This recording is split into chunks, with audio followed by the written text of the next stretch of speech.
The bullies broke her sacred chain. Now they'll face her brutal revenge. Emma Gomez sat quietly in the back corner of São Bento High School's crowded cafeteria, mechanically picking at her lunch, while the familiar weight of her grandmother's silver chain pressed against her collarbone. The delicate piece of jewelry was her most treasured possession, a family heirloom passed down through 5 generations of women in her family, each link carefully crafted by her great-great-grandmother's own hands during the difficult times when their family first arrived in Brazil. The chain held a small silver pendant bearing the image of Nossa Senhora Aparecida, and Emma's grandmother had pressed it into her hands on her deathbed just 6 months ago, whispering through labored breaths that it would protect her granddaughter through any storm life might bring. At 17, Emma was the kind of student who seemed to disappear into the background of school life. Her slight frame, barely reaching 5 feet 3 inches, combined with her naturally quiet demeanor, made her virtually invisible to most of her classmates. She had transferred to São Bento High at the beginning of the semester, when her mother secured a new job across town, leaving behind the few friends she had managed to make at her previous school. Her dark hair was always pulled back in a simple ponytail, and she preferred wearing loose-fitting clothes that wouldn't draw attention to herself. What her classmates didn't know, however, was that Emma had spent the last 8 years training in mixed martial arts at her uncle's gym, earning her black belt in Brazilian Jiu-Jitsu just months before her grandmother's passing. Her uncle, a former professional fighter, had taught her that true strength meant knowing when not to fight, and Emma had taken those lessons to heart. The trouble had started during her second week at São Bento High when she accidentally bumped into Rodrigo Silva in the hallway. Rodrigo, 18 and built like a linebacker, was the unofficial leader of a group of 3 boys who seemed to take pleasure in making other students' lives miserable. His sandy brown hair was always perfectly styled, and his expensive sneakers marked him as someone from a wealthy family who was used to getting his way. Standing beside him were his constant companions, Bruno Santos, a lanky 17-year-old with a cruel smile who served as Rodrigo's primary enforcer, and Carlos Oliveira, a stocky boy who seemed to enjoy watching others suffer even more than participating in the actual bullying. From that first encounter, when Emma had quietly apologized and tried to continue on her way, Rodrigo had marked her as an easy target. The pattern began simply enough. They would accidentally bump into her in the hallways, causing her to drop her books and scramble to collect them, while other students stepped around her as if she were invisible. During lunch periods, one of them would walk past her table and knock over her water bottle, forcing her to clean up the mess while they smirked and moved on. In the gymnasium, where Emma tried to stay inconspicuous during physical education classes, they would position themselves nearby and make loud comments about how some people didn't belong in sports, their voices carrying just far enough for her to hear, but quiet enough that the teacher wouldn't notice. Emma endured it all in silence, her grandmother's chain serving as a constant reminder of the strength and dignity that had carried her family through much worse hardships than a few school bullies. During these moments of humiliation, she would touch the pendant through her shirt and remember her uncle's teachings about choosing battles wisely. She knew she could easily defend herself physically, but she also understood that fighting back would only escalate the situation and potentially get her expelled from yet another school. Her mother was already struggling to establish herself in the new job, and Emma didn't want to add to her stress by creating problems at school. The bullying intensified as the weeks passed.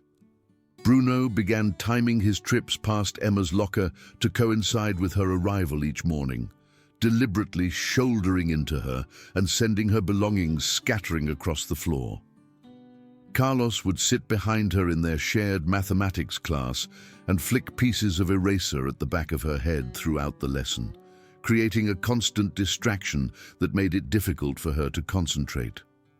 Rodrigo, meanwhile, seemed to take particular pleasure in humiliating her in front of larger groups, often making loud comments about her appearance or her quiet nature whenever they found themselves in the same space with other students.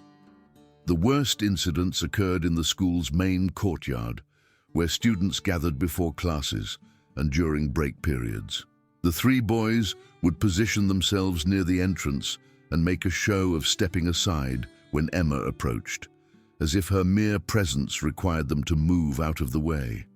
They would exchange exaggerated glances and stage whisper comments about how some people just didn't fit in at schools like São Bento High. Other students would glance over at these performances with mixture of embarrassment and relief that they weren't the targets, but none ever intervened or offered support. Emma's breaking point came on a particularly crowded Tuesday morning in late October. She had arrived at school early, hoping to avoid the usual morning confrontation, and was walking through the main hallway when she noticed Rodrigo, Bruno, and Carlos positioning themselves strategically near her locker. She considered turning around and waiting until they moved on, but she needed to retrieve her textbooks for first period and couldn't afford to be late again. Taking a deep breath and touching her grandmother's chain for strength, she approached her locker and began working the combination. The attack came without warning. As Emma bent down to pick up a book that had fallen from her locker, she felt a sudden sharp tug at her neck. The delicate silver chain, weakened by decades of wear, snapped instantly under Bruno's deliberate pull, and she heard the sickening sound of metal links scattering across the polished floor. The pendant, her grandmother's pendant, the one that had been blessed by 5 generations of prayers and tears, skittered across the hallway and came to rest near a cluster of other students' feet. "Oops," Bruno said with mock concern, his voice loud enough for nearby students to hear. "Looks like someone's cheap jewelry couldn't handle the pressure." Rodrigo laughed as Emma dropped to her hands and knees, frantically searching for the scattered pieces of her broken chain. "Maybe she should invest in something that won't fall apart so easily," he added, deliberately stepping closer so that his expensive sneakers appeared in Emma's line of sight as she crawled along the floor. Carlos joined in the cruel laughter. "I bet she got that from some street vendor who told her it was real silver," he said, his voice dripping with false sympathy. "Poor thing probably spent all her money on fake jewelry." The hallway had grown quiet as other students stopped to watch the scene unfold. Some looked uncomfortable, shifting their weight from foot to foot and avoiding eye contact, while others seemed fascinated by the drama playing out before them. Teachers were nowhere to be seen, having not yet arrived for the start of the school day, and the few older students who might have intervened seemed more interested in not becoming targets themselves. Emma's hands shook as she gathered the broken pieces of chain, her vision blurring with tears she refused to let fall. The pendant was scratched and dented from its impact with the floor, and several of the delicate links had bent beyond repair. This wasn't just jewelry to her. It was her connection to her grandmother, to her family's history, to the strength that had sustained generations of women who had faced far greater challenges than she was facing now. The chain had survived immigration, poverty, and war, only to be destroyed by 3 teenage boys who thought breaking someone else's treasured possession was entertaining. As she carefully placed the pieces in her pocket, Emma felt something fundamental shift inside her. The quiet acceptance that had defined her approach to the bullying evaporated, replaced by a cold, focused anger that seemed to emanate from the same source as her martial arts training. Her uncle had taught her that there were times when walking away wasn't an option, when allowing aggression to continue unchecked became a form of enabling that hurt not just the victim, but everyone around them. This was one of those times. Standing slowly, Emma looked directly at Rodrigo for the first time since the bullying had begun. Her dark eyes, which had always seemed so passive and avoidant, now held a steely determination that made him take an involuntary step backward. The change in her posture was subtle but unmistakable. Her shoulders squared, her spine straightened, and her stance shifted into something that would have been recognizable to anyone with martial arts experience as a fighter's ready position. "You have no idea what you just did," she said quietly, her voice carrying a tone that none of them had heard from her before. The words weren't a threat or a challenge. They were simply a statement of fact, delivered with the kind of certainty that comes from absolute conviction. Bruno, either not recognizing the change in Emma's demeanor or choosing to ignore it, decided to push further. "What's the matter, little mouse?" he taunted, using the nickname they had privately given her. "Finally ready to squeak up for yourself?" The small crowd of students that had gathered to watch the morning's entertainment seemed to sense that something had shifted in the dynamic, though most couldn't quite identify what had changed. Emma stood perfectly still for a long moment, her breathing slow and controlled in the way her uncle had taught her to manage pre-fight nerves. When she spoke again, her voice was even quieter than before, forcing everyone nearby to strain to hear her words. "Thursday morning," she said, looking directly at each of the three boys in turn. 7:30, the gymnasium, just the four of us." Rodrigo laughed, but there was less confidence in the sound than there had been moments earlier. "Is that supposed to be some kind of challenge?" he asked, glancing at his friends for support. "The little mouse wants to fight?" "I'm not asking," Emma replied, her tone remaining perfectly calm. "I'm informing you. Thursday morning, 7:30, in the gymnasium. We're going to settle this." Carlos, who had been enjoying the show, suddenly looked less certain. "What makes you think we're going to show up to whatever weird revenge fantasy you're cooking up?" he asked, though his voice lacked its usual mocking tone. Emma smiled for the first time since the incident began, but it wasn't a pleasant expression. "Because if you don't show up, I'll find you anyway. And trust me, you'd rather deal with this on my terms than have me come looking for you on yours." The hallway had grown completely silent now, with even the background noise of locker doors and shuffling feet seeming to fade away. The three boys exchanged glances, clearly uncertain about how to respond to this unexpected development. The quiet girl they had been tormenting for weeks had suddenly become someone else entirely, and none of them were quite sure what to make of the transformation. "Fine," Rodrigo said finally, his bravado returning as he convinced himself that he was still in control of the situation. "Thursday morning. But don't come crying to us when you realize you've made a huge mistake."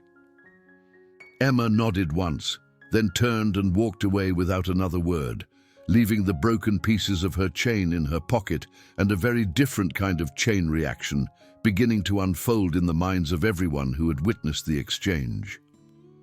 The next 2 days passed in a strange atmosphere of anticipation and uncertainty. Word of the confrontation had spread through the school with the kind of speed that only teenage gossip could achieve, and by Wednesday afternoon, nearly everyone in São Bento High had heard some version of the story. The details varied depending on who was telling it, but the basic facts remained consistent. The quiet new girl had challenged the school's most notorious bullies to some kind of showdown, and everyone was curious to see what would happen. Emma spent those 2 days in a state of focused preparation that would have been familiar to anyone who knew about her martial arts background. She arrived at school early and stayed late, studying the layout of the gymnasium and timing the movements of security guards and custodial staff. She practiced her techniques in the privacy of her bedroom, running through combinations and scenarios while visualizing exactly how she wanted the confrontation to unfold. Most importantly, she spent long hours thinking about her grandmother, about the chain, and about what it meant to honor the strength of the women who had come before her. Her uncle noticed the change in her demeanor when she attended her regular training session on Wednesday evening. "Something's different about you tonight," he observed, watching as she moved through her forms with an intensity and precision that exceeded even her usual high standards. "You want to talk about it?" Emma considered telling him about the situation at school, but ultimately decided that this was something she needed to handle on her own. "Just focused," she replied, continuing her practice routine.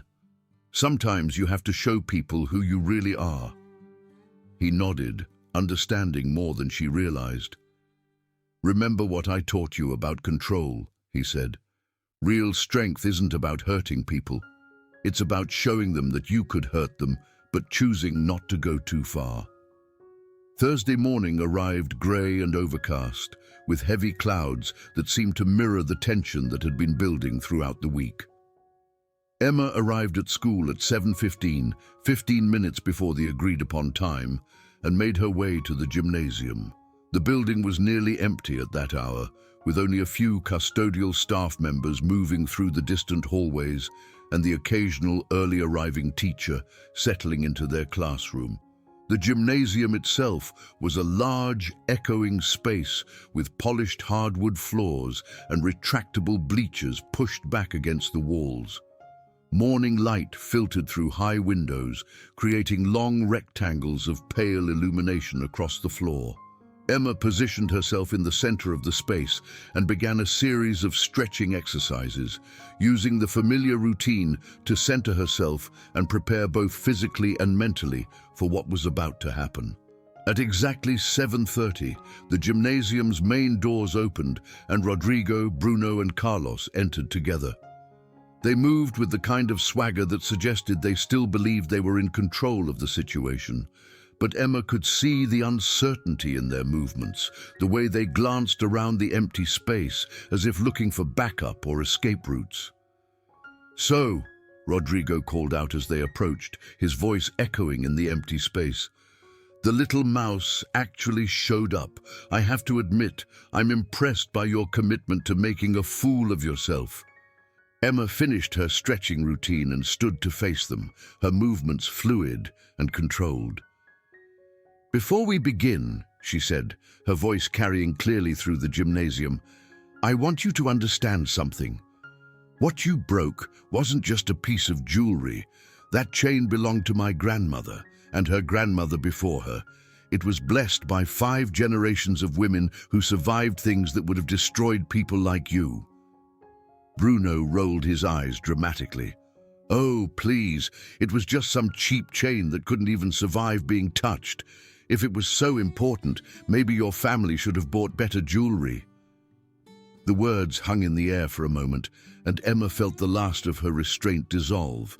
"That's exactly the kind of ignorance I expected from you," she said, beginning to move forward with the controlled grace of a trained fighter. "You destroy things without understanding their value, hurt people without considering the consequences, and assume that your ignorance makes you powerful." Carlos laughed nervously. "Listen, crazy girl, if you think you can take on all 3 of us just because you're upset about your necklace..." He never finished the sentence. Emma's movement was so fast and fluid that the 3 boys barely had time to register what was happening before she was among them. Her first technique was a perfect example of Brazilian jiu-jitsu efficiency. She grabbed Carlos's wrist, used his own momentum against him, and sent him stumbling backward into the gymnasium wall with enough force to knock the wind out of him, but not enough to cause serious injury.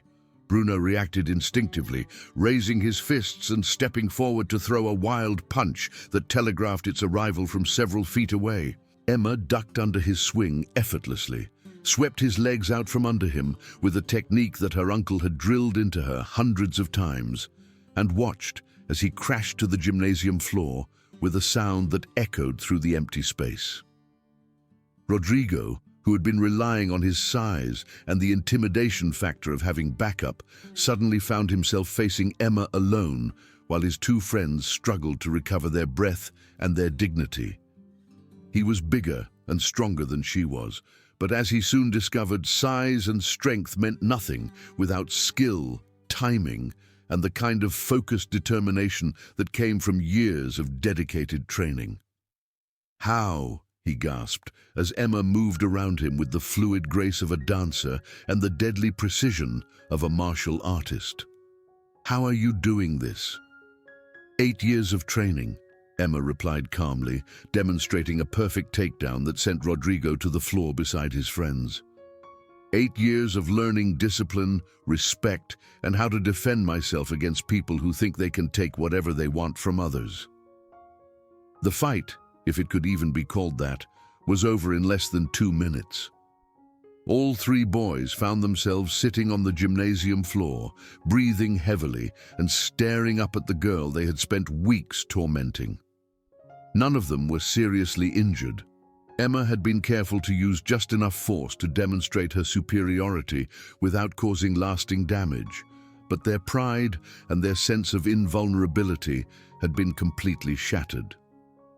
"Now," Emma said, standing over them with her hands relaxed at her sides, "we're going to discuss how things are going to work from now on." Bruno, who was nursing a bruised ego along with his bruised tailbone, tried to maintain some defiance. "You can't just beat us up and expect everything to change," he muttered. "There are 3 of us and 1 of you. This isn't over." Emma smiled, and this time the expression held genuine amusement rather than cold anger. "You still don't understand, do you?" she asked, shaking her head. "This was me holding back. This was me being gentle because I don't want to seriously hurt anyone. But if you think for 1 second that I can't handle all 3 of you at the same time, whenever you want to try again, you're even more stupid than I thought you were." She began walking in a slow circle around them, her movements controlled and confident. "Here's what's going to happen," she continued. "The bullying stops. Not just toward me, but toward everyone. I've been watching you for weeks, and I know about the other students you target. That ends now." Carlos, who was still catching his breath, looked up at her with a mixture of confusion and resentment. "What makes you think you can just decide how we act?" he demanded. "You're not the boss of us." "You're right," Emma agreed. "I'm not your boss. But I am someone who can make your lives very uncomfortable if you continue to make other people's lives uncomfortable. And unlike you, I don't need backup to handle my problems." She stopped in front of Rodrigo, who had been unusually quiet since finding himself on the receiving end of techniques he had never imagined the quiet girl could possess. "You want to know the difference between us?" she asked, crouching down so that they were at eye level. "When you broke my grandmother's chain, you thought you were showing your power, but real power isn't about destroying things that matter to other people. Real power is about protecting those things, about standing up for people who can't stand up for themselves." The gymnasium fell silent, except for the sound of their breathing and the distant noise of the school beginning to come alive as other students and staff arrived for the day. Emma stood and took a step back, giving the 3 boys room to get to their feet if they chose to. "I want you to think about something," she said, her voice returning to the quiet tone she had used throughout most of their previous encounters. "Every time you decided to humiliate me, every time you thought it was funny to make me pick up my books or clean up spilled water, every time you made comments about how I didn't belong here, I could have stopped you. I could have ended it whenever I wanted to. But I chose not to, because I believed that people could be better than their worst impulses." Bruno struggled to his feet, his face flushed with embarrassment and anger. "So, what changed?" he asked sullenly. "Why now?" "Because you crossed a line," Emma replied simply. "You destroyed something that couldn't be replaced, something that connected me to the people I love most in the world. And in doing that, you showed me that some people don't deserve the benefit of the doubt." Rodrigo finally found his voice, though it lacked the confidence and bravado that had characterized his previous interactions with her. "What do you want from us?" he asked, genuine uncertainty replacing his former arrogance. "I want you to remember this feeling," Emma said, gesturing to encompass their current positions on the gymnasium floor. "I want you to remember what it feels like to be powerless, to be at someone else's mercy, to realize that you've underestimated someone completely. And the next time you see a student who seems quiet or different or vulnerable, I want you to remember that you have no idea who they really are or what they're capable of." She began walking toward the gymnasium exit, then paused and turned back to face them one final time. "And if I ever see you bullying anyone again, anyone at all, we'll have another conversation. But next time, I won't be nearly as gentle." The transformation in Emma's status at São Bento High School was immediate and dramatic.